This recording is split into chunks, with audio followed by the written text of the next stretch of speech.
Welcome to episode 22 of the Cashflow Connections podcast. The topic for today is what does it take to raise $100 million? There are not a lot of people out there that can speak knowledgeably about this topic, but luckily we have a guest today who is one of the very few individuals that actually knows some of the answers to that question. In fact, they're in the process of raising a $100 million fund right now. So in this episode, we're going to discuss several topics related to what it takes. First of all, we're going to talk about some of the benefits of raising a fund versus utilizing several single asset investment vehicles. We're also going to discuss when someone says a deal is, quote, institutional quality, what does that really mean? This is a topic that comes up frequently. And what are some of the key differences when dealing with accredited investors that may be investing $100,000 or $200,000 as opposed to institutions that may be investing $25 million or $50 million? And I think this is a really important question. Why is now the time to raise a $100 million fund in the multifamily asset class? Also, before we get to the episode, I wanted to send a shout out to an investor of ours, Chris Sullivan, who referred 4 accredited investors last week. We just sent him a $800 Amazon gift card, but not only does he get to spend that money on virtually anything money can buy, he's also helping his friends get connected with some very favorable risk-adjusted investment vehicles through Cashflow Connections. So if you haven't yet, make sure to send me an email to hunterthompson@cashflowconnections.com, and I'll send you your personalized referral link so you can help your friends and family grow their investment portfolio through these recession-resistant real estate assets. Again, we're only running this program until November 15th, so make sure you send an email to hunterthompson@cashflowconnections.com right now so we can send you your personalized referral link. Now let's get straight to the episode. How's it going, everyone? Our guest for today is John Azar, who is Executive Vice President of MACC Venture Partners, where he directs strategic development and growth. He oversees capital structure, alternative financing, and investor portfolio development. He has a history of pronounced success in investment management, institutional sales and distribution, as well as commercial banking and lending.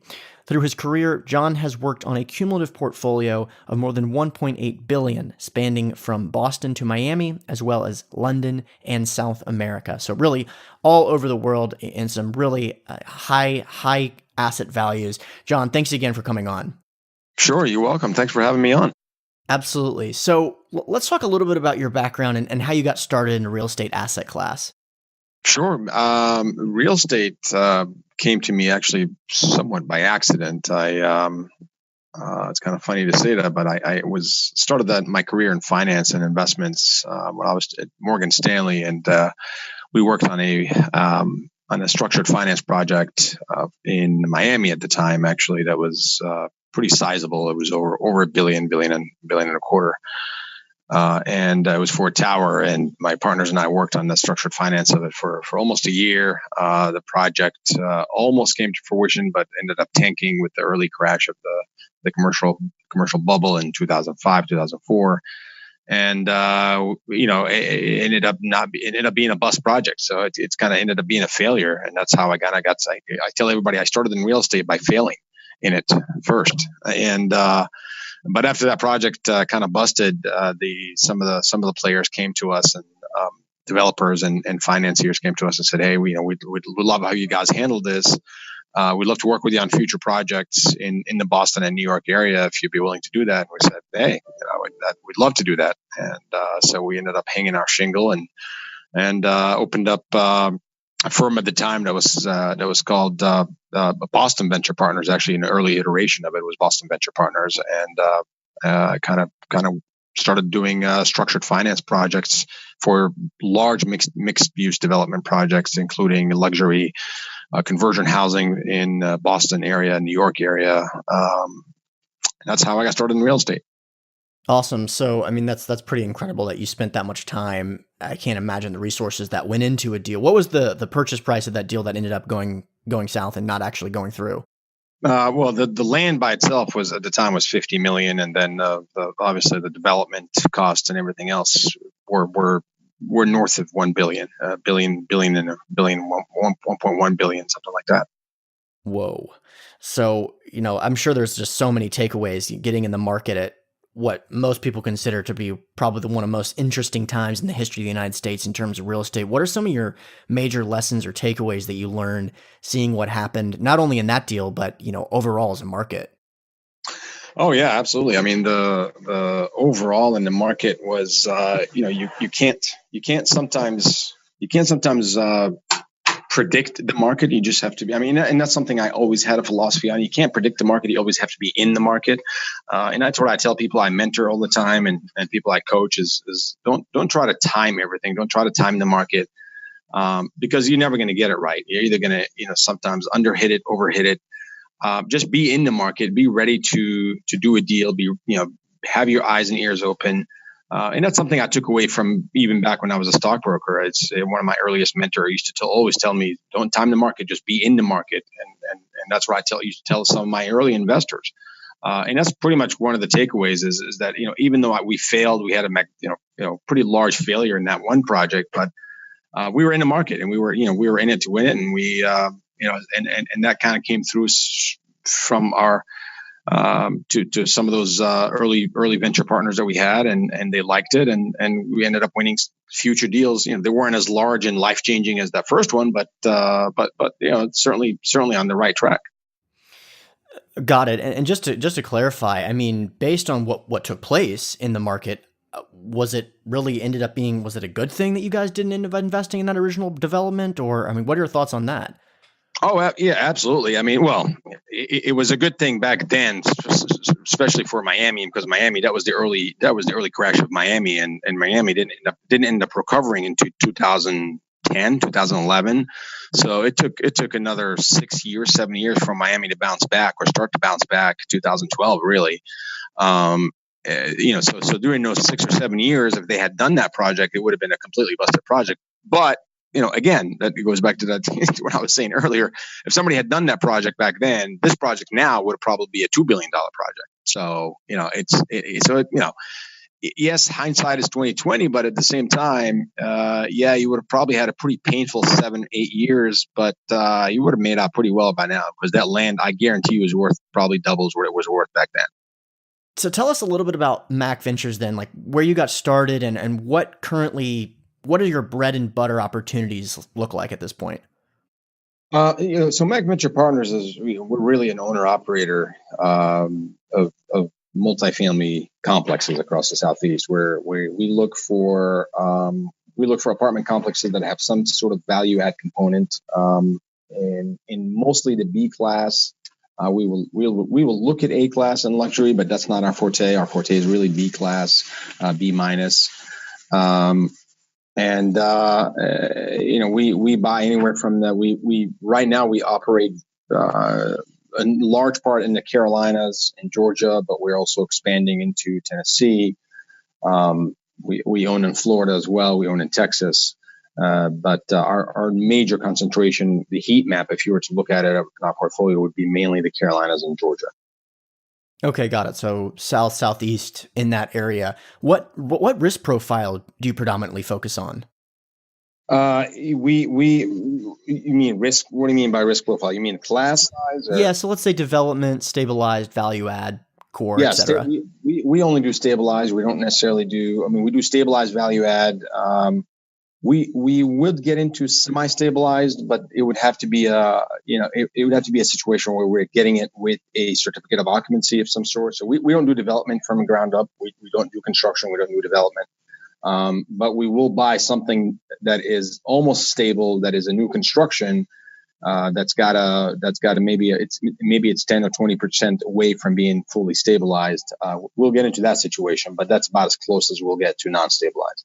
Okay, that makes sense. So let's say, for example, there's a newly developed 2017 build, or let's say even 2016 build. They've been renovating the property. It's completed. Now they're occupying the property, and maybe it's 70% occupied in a market that's 90% occupied, something in that range.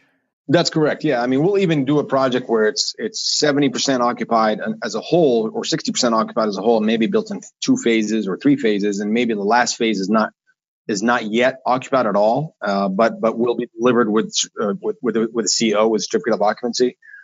We'll get into that situation where we have to just ramp up occupancy from 70% to 90, 95%. We'll do that on a new construction. Okay. Okay, got it. Now, this is definitely what I wanted to have you on to discuss. You guys are in the middle of raising $100 million fund, which is pretty amazing. So, tell us briefly why you decided to utilize the fund structure generally, and as opposed to purchasing one-off properties, and the size of the fund. Kind of speak to the magnitude of what you guys are setting out to accomplish. Yeah, I mean, the fund really came about because we wanted to be more competitive in the marketplace, in winning more acquisitions, and we found ourselves at a disadvantage with a lot of the institutional funds, a lot of the pension funds out there, self-directed funds that were really their value they were bringing to the table was time execution. It was a lot quicker than what we were able to do. A lot of what we do in our normal syndication is we lock up a property and then we do our due diligence period, which has to be, we generally ask for 30 and 30. For those of you who don't know what 30 and 30 means, it's 30% due diligence and 30% to close. And so that 30 days due diligence, 30 days to close. So that 30-day due diligence is what was really killing us in terms of timing, because a lot of what we use a lot of that time for is to make sure that we shore up our capital, and the equity is all there for our deals. And a lot of the deals we were losing were people who already had ready to deploy capital, and they were coming bidding against us and saying, well, we'll be able to kind of shorten that time frame to maybe 10 and 30 or 10 and 20 and be able to close the deal in 30 or 40 days. And that's just not something we're not comfortable doing. So with a ready to deploy fund at our discretion, we'd be able to pull the trigger a lot quicker on deals like that and be more competitive. Okay, got it. And what's your predominant role in the fund's duties? I'm one of the fund managers, one of the two fund managers. My brother Tony is the other manager, and he's the CEO of MACC Venture Partners. We have analysts working for us as well, and we outsource the fund administration to a third party admin. So that's generally the overall structure of the fund. Okay, got it. Now, in the past, have you guys raised funds in the past to have the capacity to purchase multiple properties, or is this the first one that you guys are utilizing? Yeah, so that's a good question. We've raised smaller funds, and in fact, we have now concurrently, smaller funds that we raise that are almost like pass-through funds. They're not a true fund in this, similar to the big $100 million fund that we have. They are funds that are dedicated to acquiring very specific properties, either 2 or 3 or maybe a portfolio of 4 properties. So there's an identifiable target on those funds, and a lot of people sometimes just buy into these funds specifically for those identifiable targets. So this way they're able to when they put their money, they know that they're investing in these 2 assets specifically, or this 1 asset specifically, or this 3 assets specifically. And we've done that successfully. We've raised a couple of different funds that way. They're very small funds. They're in the $4 or $5 million range, but we're able to attract a lot of our traditional investors who we've had throughout the years, who are high net worth investors or accredited investors. A lot of them prefer to invest with us that way as opposed to investing in a big fund. It's also a threshold issue as well. The $100 million fund has a minimum threshold of $500,000 as opposed to our smaller funds that usually have a threshold of $100,000. Okay, yeah, that's definitely an interesting topic that I want to discuss with you. So what are some of the key differences when raising capital from typical accredited investors, let's say with a $100,000 investment, versus raising capital from major institutions with a $500,000 or $1 million minimum investment? Well, I mean, the biggest thing is your the investor. If it's an accredited investor or high net worth investors, they're certainly going to be very sophisticated. And when it comes to institutional investors, they're obviously going to be even more sophisticated, and their requirements for structure, reporting, internal processes, internal structure is going to be a whole vastly different than what accredited investors or high net worth investors require from a smaller opportunity. Not to say that that the structure of the company does not matter. It does, certainly for the other investor, but there are certain triggers that institutional investors will look for in a company before they invest in. If they're going to invest in a larger funds, you have to have certain processes, certain in place in company processes, certain hierarchical structures within a company. You have to have an identifiable teams of how you're going to be able to scale up, how you're going to be able to absorb. Your absorption capacity internally is going to matter a lot. Obviously, in a $100 million fund as opposed to a $5 million fund. These institutional investors want to know that if they write you a check for $100 million, which will be deployed for $400 million worth of properties or $300 million properties, that you'll be able to absorb that amount of assets into your portfolio. And we are. But it took us a while to be ready to be at that stage. We had to restructure ourselves internally to be able to accommodate that absorption rate. Interesting. Okay, that's really important. And just to clarify for the listeners, so they're raising $100 million in equity, leveraging it at somewhere between 3-to-1 and 4-to-1, which results in $400 million worth of real estate. So really, you have to have systems in place to manage that type of absorption, especially because the leverage is really, really maximizing the value you're going to get out of that capital raise. So definitely something that's interesting. And also, I might add, we have not done, Cashflow Connections has not done deals directly with institutional investors. So it's an interesting component to kind of consider when institutional investors are going through due diligence as opposed to accredited investors. It makes it a big deal. That's actually something I want to talk to you about. And frequently you hear people say this is an institutional quality deal or this is an institution deal. What does that mean from your perspective? Well, what it means is that institutional have certain requirements, not only as far as the structure of the company is concerned, but also as far as the deal is concerned. A lot of institutional buyers or institutional operators out there, they have very specific investment requirements on their acquisitions. So it's anything from the construction of the property to obviously the strength and operation of the operating company, such as us. From the property perspective, an institutional quality property would usually is probably going to be mid to late 90s vintage. They don't usually like to look at anything below 1997, 98, 99 time frame. They usually have to have a minimum of 9-foot ceilings as far as the units are concerned internally. I know it kind of sounds weird to look for units that are you're measuring ceiling heights to figure out whether it's institutional quality or not, but that does matter. A lot of investment mandates do require them to have 9-foot ceilings in their properties. You have to have certain management, portfolio management tools in order for them to qualify. You have to have certain rent management software. You have to have certain management criteria as how you're going to be managing the property yourself as a property manager.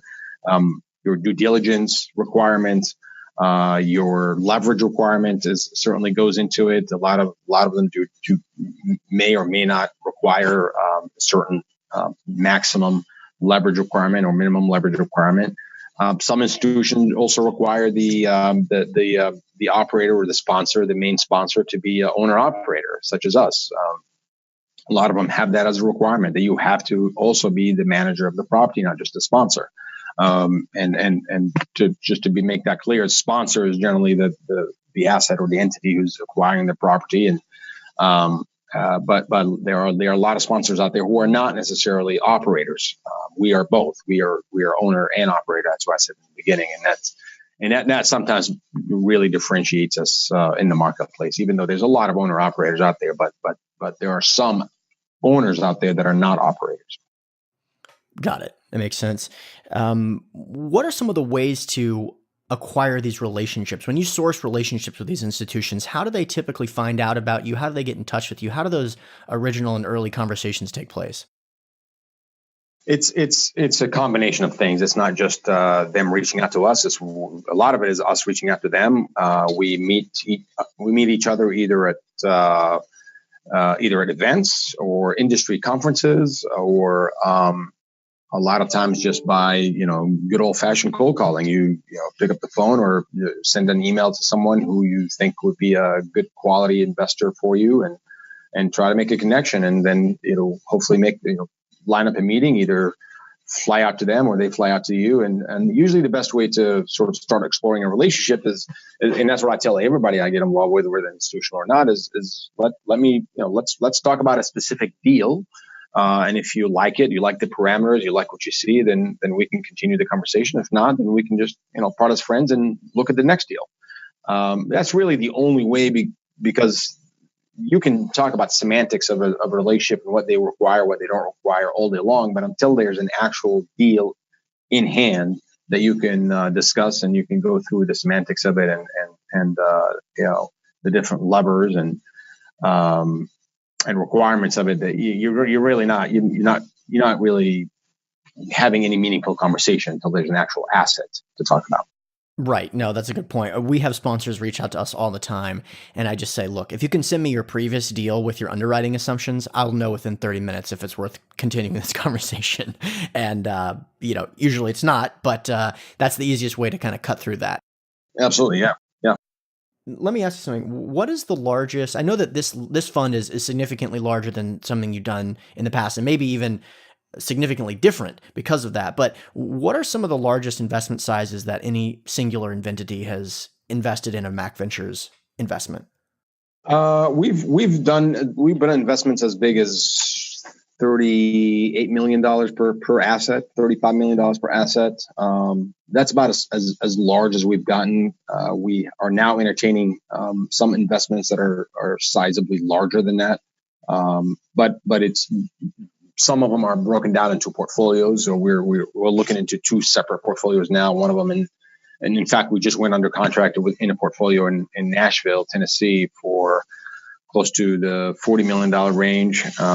We're looking into a portfolio in Atlanta that's going to be north of $70 million range. So it's not just the size of the capital, but it's also about the how many units and for us that would make a difference.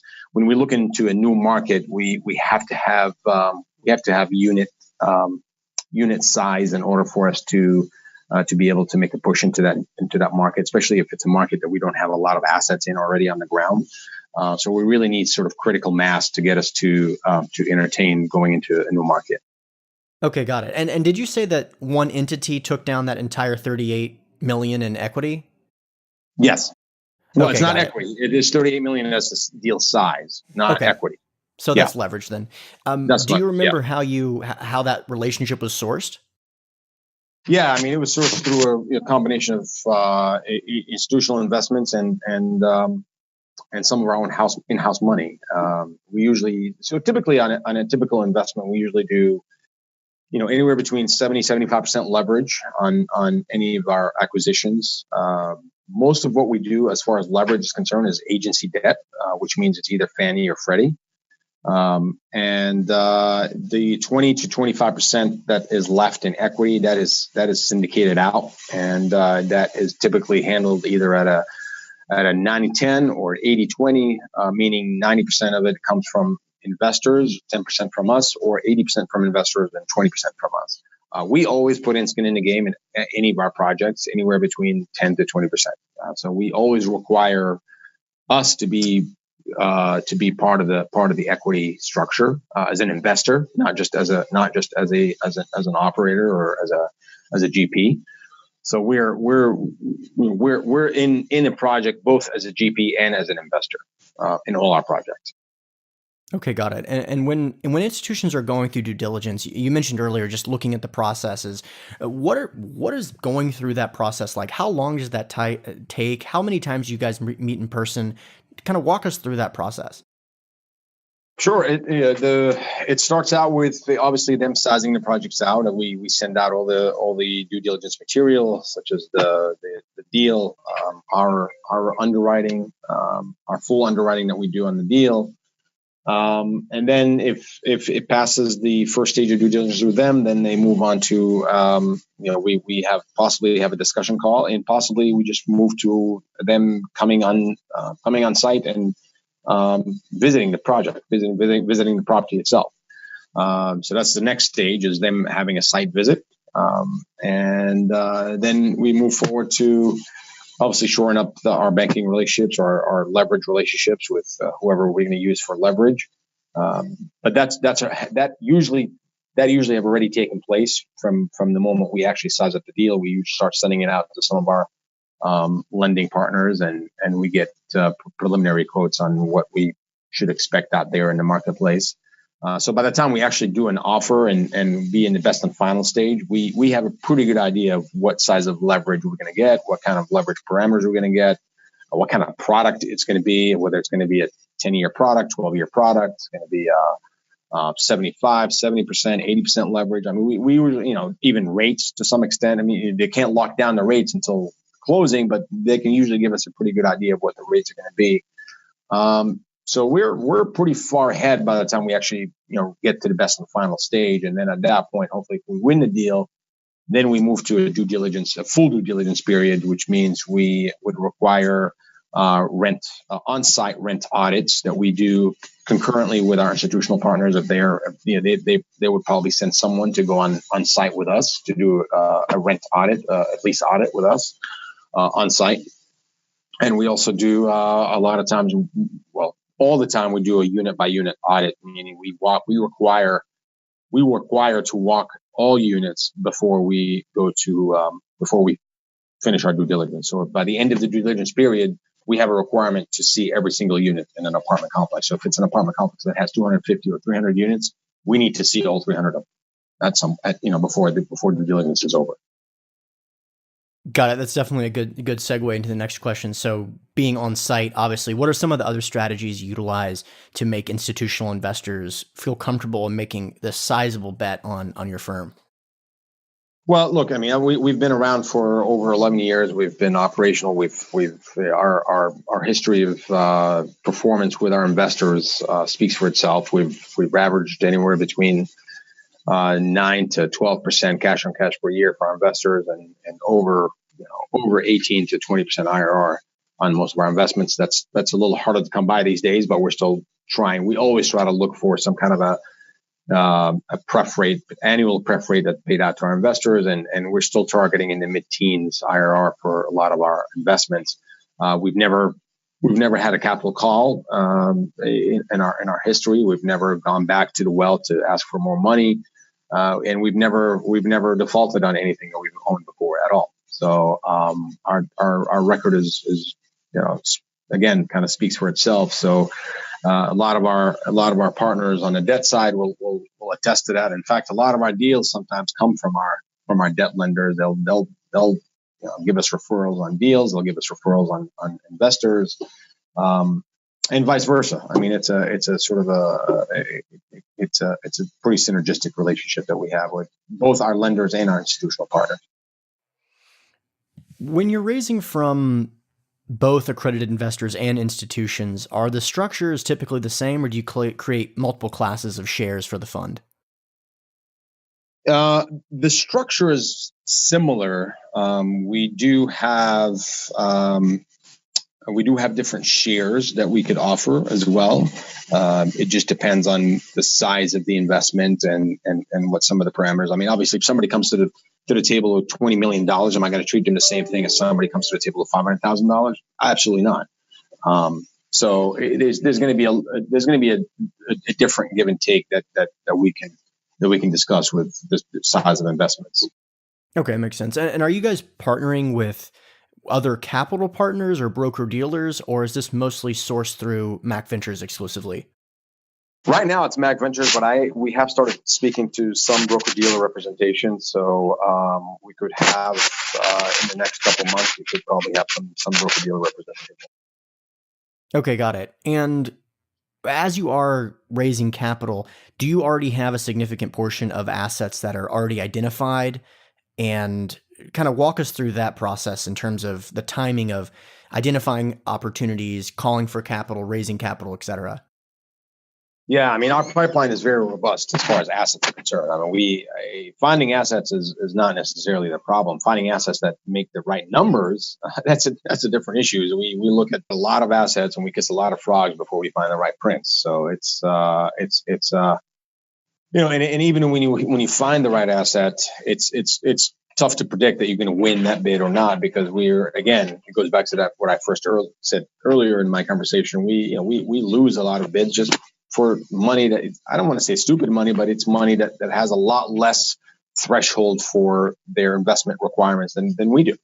I mean, if you're going against the bid with someone who their investment mandate has them going as little as maybe requiring maybe 4%, 3%, 4% on their cash on cash annually, or maybe even not requiring an annual cash on cash at all, and you have a requirement of hitting 8-9% pref rate or on cash, they're gonna win every day. I mean, they'll be able to crush you on the numbers, and that's what we're sometimes faced against, is that we come across these guys that are either funds or institutional funds that may have an investment mandate that have very low threshold as far as investment requirements are concerned. We just can't win, and I don't want to win against them, because my money is gonna have a lot more stringent requirement than their money, and that's going to be a losing proposition to go against them.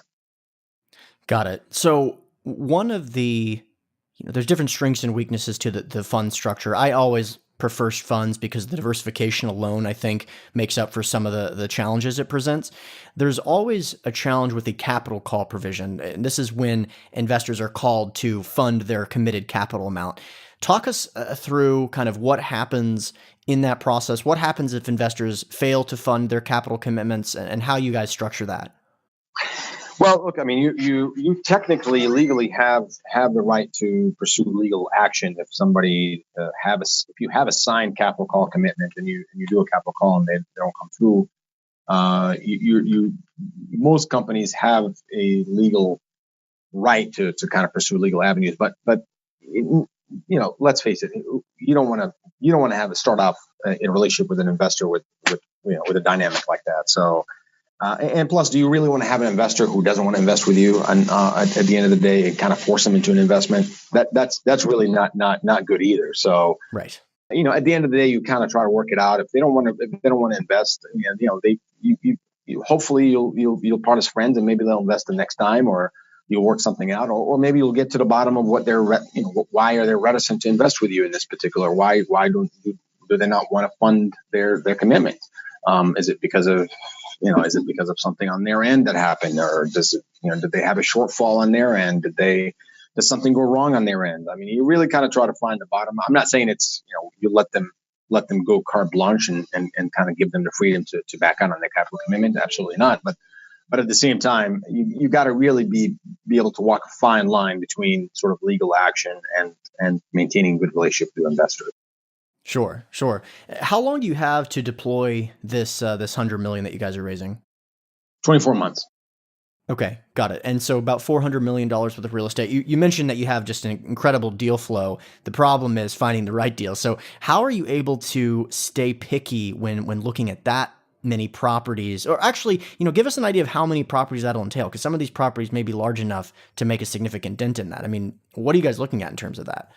Oh yeah, I mean it really depends. I mean, we look at different properties that are different sizes, and I mean if you look at a portfolio of maybe 3 or 4 assets that's maybe 50, 60, 70 million dollars, that right there will take down 25-30% of your fund. If you're looking at a single property that is maybe 15 or 20 million dollars, then you can get a lot more of those into the fund. So, I mean, there's really not one answer specifically, to be honest with you, that would, I can't tell you that, it's going to be made up of 20, $10 million assets, or it's going to be made up of, 5 huge portfolio assets. It's going to be a combination. It's whatever hits our performance requirements. It's if the numbers are right, the timing is right as far as hold periods are concerned. I mean, we typically target a hold period between 3 and 5 years. That's what our average hold period is. Our sweet spot is about 4 years or so. So if a property is not really going to hit the parameters of performance within that time frame, then it probably doesn't fit our portfolio. If it does, then it probably does. Okay, got it. This is something we've interviewed a lot of multifamily operators, and there's definitely certain markets that are extremely hot. Why is it that now is the time that you're raising this very large fund in the multifamily asset class? Well, look, you got to look at deployment. I mean, if we're right now coming up on a period where we're probably going to have some kind of pullback in the marketplace. I mean, everybody knows that. What that pullback and what that dip in the marketplace is going to look like, I don't know. I think a lot of people would agree that's probably not going to be a crash scenario. It's probably going to be more of an adjustment of some sort, maybe a slight hill, or as opposed to a mountain. But either way you look at it, it's probably going to present pretty favorable opportunities to buyers like us in between 2019 and 2020. So if we can sort of hold off between now and the next 18 to 24 months, or even really 20 months or so between now and the next year and a half, we're probably going to start seeing some really incredible opportunities for us as buyers in the marketplace, and that really coincide greatly with the timing of raising our capital. Because if we take the next year to 2 years to raise capital, and then we start to deploy it, even throughout that time, let's say in the next year, we start to deploy some of the capital. I think we're going to start hitting some really great deals, and it's gonna really benefit our investors. So that's really why. I mean, a lot of times, it goes back to my earlier comment about you can't time the market; you just got to be in the market, and that goes back to my timing. Is my issue of timing is if we're in the market, if we're raising money, if we're ready and willing and able to jump on deals when we find them, and when that timing comes through, we'll be able to benefit our investors so much more than just sitting idle on the side and saying, well, is it now? Is it now? Is now is the time? Is 2 years? Is 2020 the time to go out and raise funds? And then you'll probably hit it, and you'll probably miss it. So if you go out to the marketplace in 2020 and start raising money and not start deploying it until 2021 or 2022, you'll probably miss out on a year or two of growth that you could have had if you had already have a fund in place and ready to kind of take advantage of the market. Got it. And obviously there's a million potential answers to this and no one can really know, but what are you seeing as some of the catalysts that could cause this buying opportunity you're referring to? Well, look, the interest rates is going to go up. I mean, there's no place for it but up. And right now there's still a disconnect between interest rate and cap rates out there. Cap rates have not yet caught up to what interest rate expectations are. And at some point, there's going to be a reconciliation between interest rate and cap rates out there in the marketplace.